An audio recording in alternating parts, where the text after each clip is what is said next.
Hello and welcome back to my channel. This is DailyTech, and in today's video I'll be showing you how to factory reset your Samsung A15. And in these steps you would need the volume up, down, and the power button. First, press and hold the volume up and then press the power button.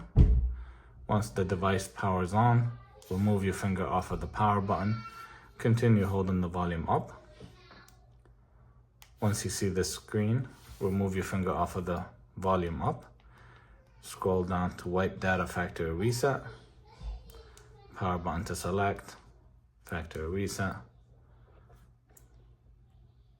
With these easy steps, you just resetted your phone to the factory settings. The only thing now, if you have a Gmail, you would have to access it through that same Gmail.